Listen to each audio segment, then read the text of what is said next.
Ahoy there, and welcome to Nautical Tales and Nature Trails, recreation in southeastern Connecticut and southern Rhode Island.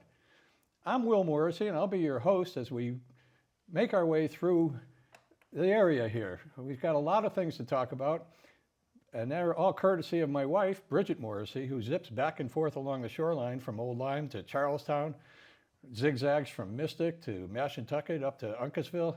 She knows all the back roads, mostly because she doesn't like driving on 95, but she knows all the different attractions in the area, and we'd just like to let you know about some of them. And we've got so many people moving into the area. We've got people building submarines.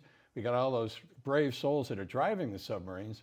Got students coming into UConn at Avery Point, Mitchell College, Connecticut College. Got all those men and women that are training over at the United States Coast Guard Academy. Plus, it's such a great area to visit. We've got so many visitors coming into the area. We got to let them know about all the different things that are going on. So I'm going to let you know about some of the museums, libraries, golf courses, marinas, vineyards. There's all kinds of things going on here. And today we're going to talk about Groton Open Space Association. And I want to tell you a little bit about it right from the book, Nautical Tales and Nature Trails. Back in 1967, an impressive group called GOSA, short for Groton Open Space Association, started out as a Save the Haley Farm Committee. They teamed up with the state of Connecticut to protect two beautiful acres called Haley Farm State Park and Bluff Point State Park and Coastal Reserve. In 2008, GOSA changed a bit and became a land trust, which means they started buying land to keep it safe. They bought some cool places like the Merritt Family Forest, Sheep Farm, Candlewood Ridge, and Avery Farm. In 2017, they also helped protect Candlewood Hill Wildlife Management Area. The chapter goes on and talks a lot about GOSA, but today we've got Joan Smith. We've got the Vice President of the Groton Open Space Association to tell us all about it. Hi, Joan. Hello, Will. Welcome to our little show here, Nautical Tales and Nature Trails. Can you tell us a little bit about how you got involved with conservation in the first place? Oh, it goes way back. When we were children playing in my grandfather's woods, we would just get ourselves lost and wander around and navigate our way back. Then in college, I went to Connecticut College, and we had Dr. Nearing, who was a real inspiration on ecology, the importance of saving land, wildlife habitats. So that laid the foundation, and then I went on to do other things. And when we moved back to the region, I discovered the Groton Open Space Association and joined up with them to help protect. There were a few projects like protecting the waterfront on Little Palmer Cove, and they backed me up, and then that kind of grew to looking at development proposals and looking at what needs to be done. We were advocates at the time, and then, as you explained, in 2008, we had this property we felt was worth saving, and there was no white knight to come in and do it for us, so we just figured out how to do it. Well, back in college, Dr. Nearing, you said, is that probably why the Arboretum is there? We've wandered through that quite a few times. Yes, we used to study the Arboretum. We had tracks that transected the whole Arboretum, and we compared a fire burn area with an area that was intact. And two students each had a acre or a square yard, and we had to identify every single plant in that little square yard.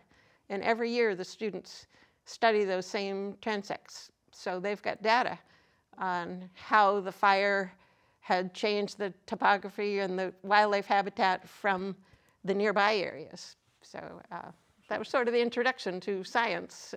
That's quite an nature. introduction. I mean, most people you'd ask, how do you get involved with it? Well, it's just something I thought about, but you studied it in school and have taken it from there. Huh? Yeah. Well, the Groton Open Space Association has quite a few members, doesn't it?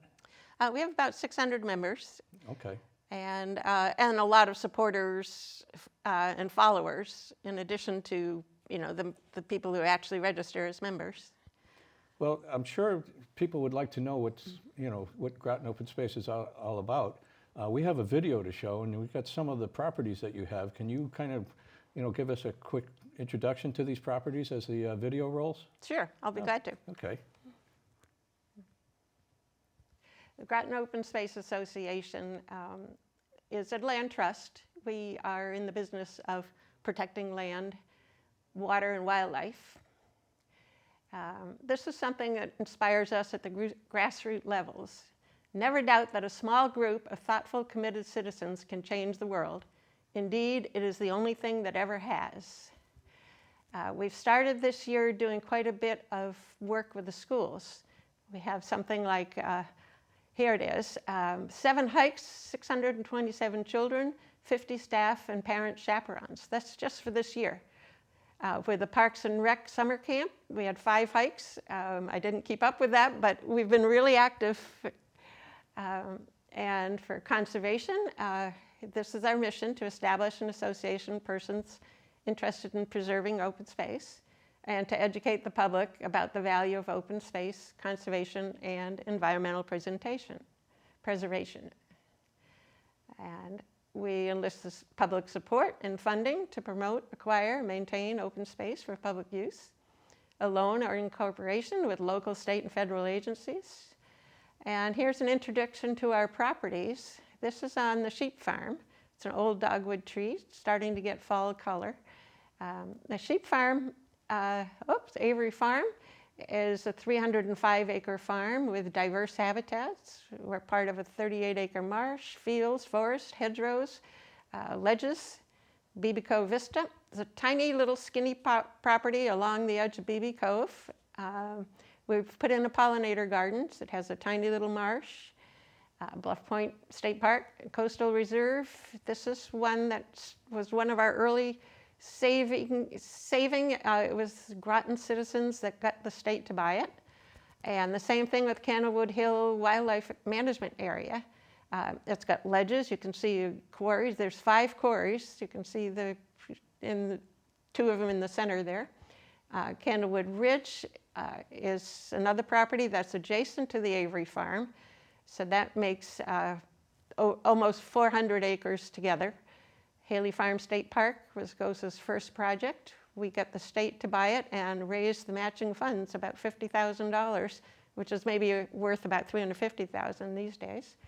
And Sheep Farm North, there's got 2 waterfalls. You can see one there and a step waterfall above. Sheep Farm South is another 104 acres that we added just in 21 to Sheep Farm. And the Merritt Family Forest was our first acquisition. We had been concerned about a subdivision that had been approved, and we thought this was a key connector piece. Walls and Woods is a small 6-acre property in the heart of downtown. Walter Watrous built those beautiful walls, planted the cherry trees. And join us for a hike on Saturday, October 14th at 10 a.m. You do need to register, and here's the number, at gosamail@gmail.com, and a bus will take you to Haley Farm State Park, and then you'll walk back through the Mortimer Wright and the Merritt Family Forest to the sheep farm. So it's a good long hike, a challenging one. And go to gosaonline.org if you want to see more of what we're doing. This is the home page for that. We've got tabs here for donating, for getting involved. We love volunteers. We're all volunteer. All the work is done at that, and a membership. Contact us, push that button, it'll give you our email, and let us know if you have concerns or interests or want to join us. Well, you've come quite a ways since getting started back in the 60s, and this is great, Yeah. Great news. I noticed you've got, within the association, some of the state parks. There must be a really good collaboration going on between what is now Department of Environmental and Energy and Environmental Protection, where it used to be just environmental protection. How does that work? Well, we still serve as Friends of the State Parks, and as an organization, we do stewardship at Haley Farm State Park and removing invasive species. The parks have been understaffed, and so they really need the help. And we also host a cleanup day at Haley Farm State Park. And this coming weekend, if it doesn't rain on Saturday, we're hosting a table at the New England Estuarine Research Reserve event. There's going to be kayaks and hikes and dragging on the beach to gather treasures and study them. Many conservation groups are participating. Where's that going to be? At Bluff Point State Park. Oh, okay. Starting early, about 8:30 to about 4. You need to register for the activities, sign waivers, but the heavy rain will cancel it, but hopefully the weather will be good and invite people to come out. We like Bluff Point State Park. I mean, there are a lot of people that like to hike there, take a walk, or load up the truck with 7 bicycles and 5 grandchildren. My wife and I take a car and a truck down there and put on our helmets and go for a bike ride, down there too. I mean, it's amazing how many people show up there. And there's a lot of history there too. There's the old Winthrop Homestead. There's an old railway terminal. If you walk through the woods, you can find the huge turntable that they moved the locomotives around. Oh, Back okay. this was the Midway cycle on the train between Boston and New York, and the hurricane of '38 knocked out a whole bunch of cottages that were on the beach and up in the uplands. So after that, the decision was the highest and best use was to make this a state park and coastal reserve. Oh, okay.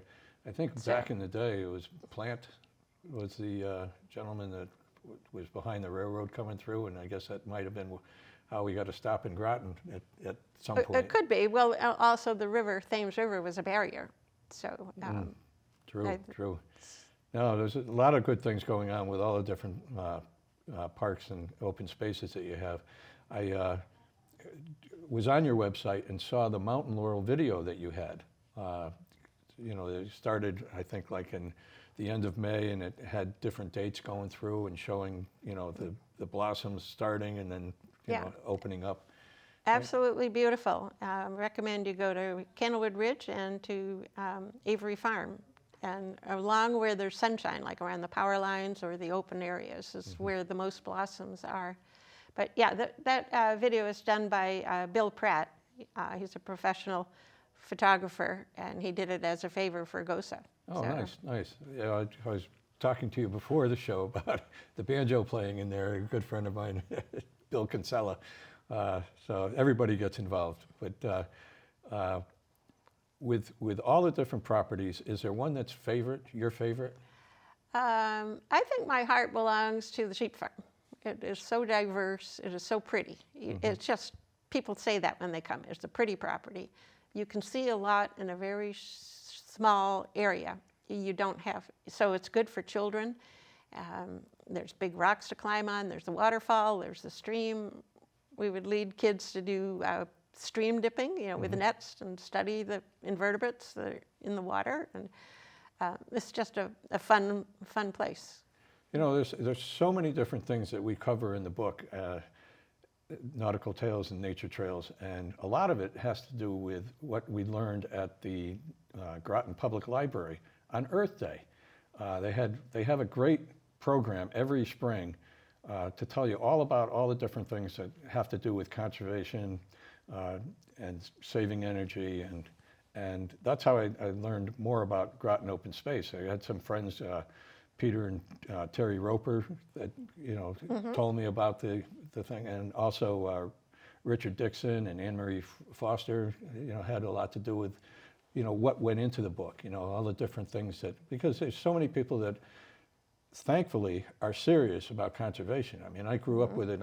I am an Eagle Scout, so I grew up with Boy Scouts, and and really can appreciate clean water, clean air, you know, and clean lands. I remember the Indian crying when looking at the litter in the commercials when I was a kid, you know, and it hit home, you know, and it really makes a difference. Well, we love the Boy Scouts and Eagle Scouts. They've built many of our bridges, and you know, it's wonderful because we not only get all the scouts carrying all the wood and doing all that, but we get the fathers who are managing the power tools and engineering it. Yeah. So, Well, that's a lot of Eagle Scout projects are done in places like all the ones you have at Groton Open Space Association. And it's great to see, you know. We have a grandson, Jake, who just passed his board review a couple of weeks ago, and he is now an Eagle Scout. Okay, his Court of Honor hasn't come up yet, but we're proud of him and all the Scouts that have done things. You know, I've run across people that like to mention what was the Eagle Scout project, you know, because they understand what the Scouts are doing along with, you know, groups like yours. yeah. Well, also you mentioned Earth Day. We were there on the first day, not me personally, but Sidney Van Zandt and Priscilla Pratt and some of the founders. And they started the first Earth Day in Groton. And they were leaders in recycling glass and bringing in the high school conservation club to do that. And in fact, the high school conservation club helped with the fundraising for Haley Farm. They held a rock concert down at the Municipal City Hall and helped to raise the $50,000 that we had to match to get the state to buy it. Oh, wow. So it was John Kelly, was the famous runner, marathon runner. He was head of the conservation club. So we had the runners, the cross-country runners, and the conservation club helping from way back when. And the high school still uses Haley Farm as its home course for its events. It's amazing how many high schools use these places for their cross-country meets. I was on the cross-country team in high school too, and I ran in a whole lot of different places up around Hartford and New Britain. But the Eagle Scouts down here have been, especially over Stonington last year, they did one in honor of Tom McCoy, the coach from Stonington, who had retired a while back but had been the coach for a very long time. And the Red Trail was cleared by Christian Cullen on his Eagle Scout project. And his mother is the Scoutmaster of Troop 9 right now over in Pawcatuck. So a lot of collaboration between Scouts and what you do.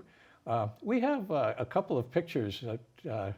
My lovely wife Bridget, and a couple of our grandchildren would love Haley Farm.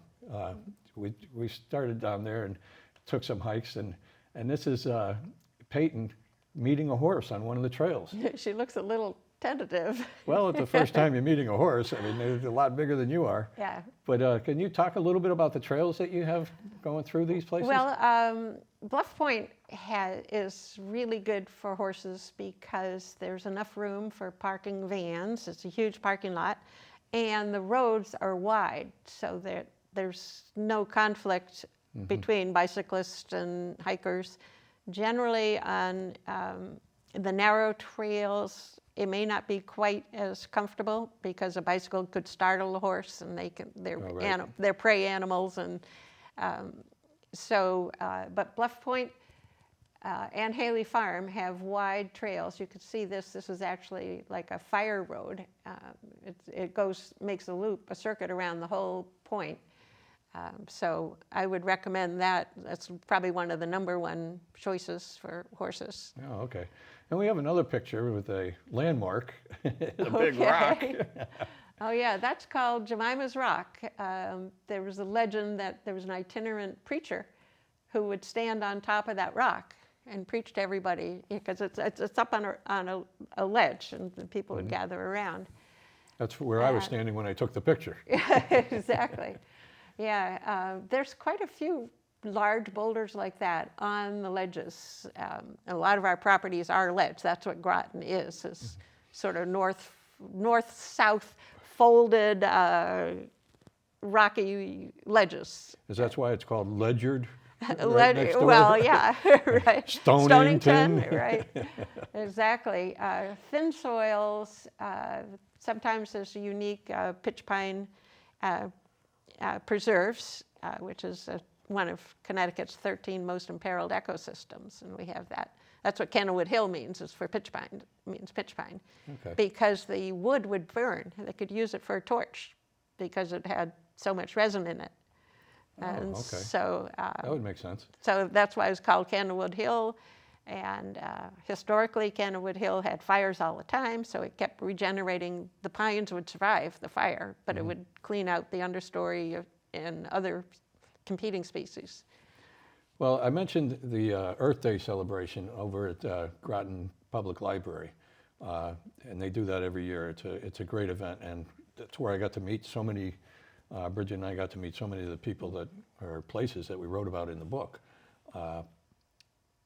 Do you have other events, besides the walkathon and the event with the Estuarine group this weekend coming up? Yeah, this year we focused mainly on the schools. That took a huge amount of time. And on Sunday, I'm going to go up to Preston and host a table with the Tri-Town Trail. So we work with them, and that's a trail they're working to go from Preston to Bluff Point, and they finished the northern segment. So this is a celebration of that space. I learned a little bit about that from Tom Olson at the Groton Public Library on Earth Day. Oh, okay, all right. And that's how they got in the book too. It's a small world. He's also a docent at the Submarine Museum.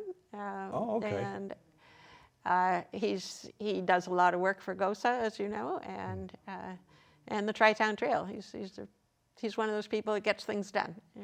So how often do you have events that you're looking for people to join you at Groton Open Space Association? Well, we pretty much show up whenever we're invited. I think it's tomorrow. One of our members is going to the middle school and hosting a table there. And let's see, we've done, usually we do a walk or a hike in the spring. I'm forgetting, it's the Last Green Valley has, I don't know if it's Spring Forward or something, and then they do the Walktober. So there's a spring event and a fall event. And does the Last Green Valley have a website of its own? They do. They're mostly concerned with what's been congressionally designated, and it's north of Ledyard.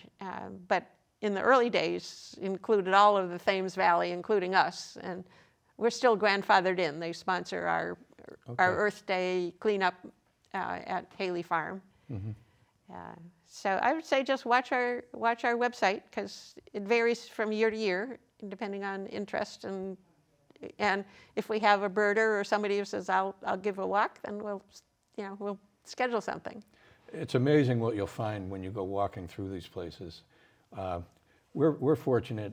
Our Facebook page is Mystic to Westerly. It's facebook.com/groups/Mystic2, the number 2 Westerly, meaning Route 2, because Mystic is part Groton, part Stonington, and Route 2 goes through, from just outside Westerly through Pawcatuck, Ledyard, North Stonington, all the way up to Norwich, and so it kind of includes all the towns in the area.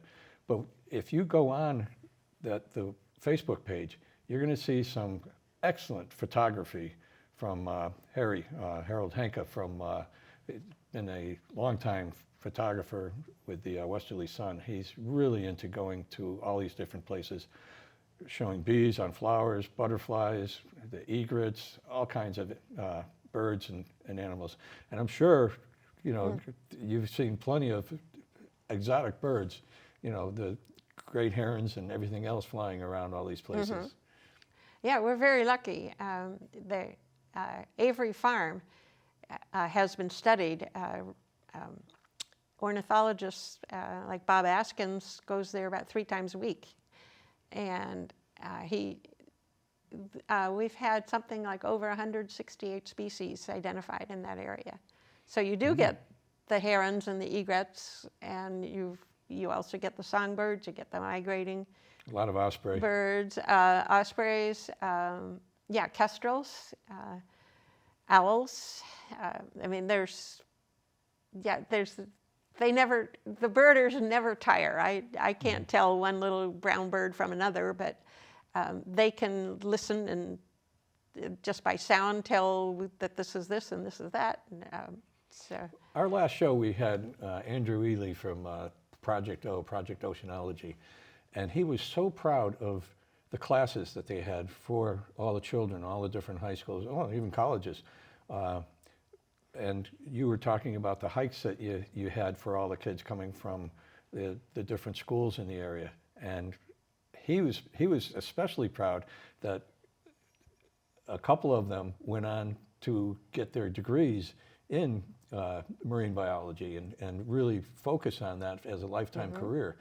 I'm imagining that you're pretty happy with what happens with the children when they come on these hikes, and they love it. And sometimes they're children who have not been exposed to the outdoors. So one little boy memorized the route so he could tell his parents how to get here. Oh, really? Right? So he was so thrilled. And the families, the parents who come on our trips say, "Can we come here? Can we? Does It's it all cost you free. anything?" It's all free. Right? They say, "No, it's for the public. It's free," and they're just so impressed, so pleased. Yeah, I talked about riding bicycles with all 5 grandchildren at once, and it's something that they'll remember. I know I'll remember. It's just a great event and an easy way to spend the day and see what we have here in this part of the world. I mean, this area was designated as, was said to be in the top 4 destinations in the whole country. So that's nice. pretty much what we've got, for today. I appreciate you coming in, Joan. It was a great time talking to you about Groton Open Space Association. It's a pleasure. Thank you for having us. And we'd like to get the word out. Okay. Well, we'll be back again. Next time, I think we've got Susan Cullen coming in from Stonington. She's a Scoutmaster at Troop 9 in Pawcatuck, and we're going to be talking about Barn Island and a few other places, that you can go hiking in. But thank you for tuning in today, and have fun.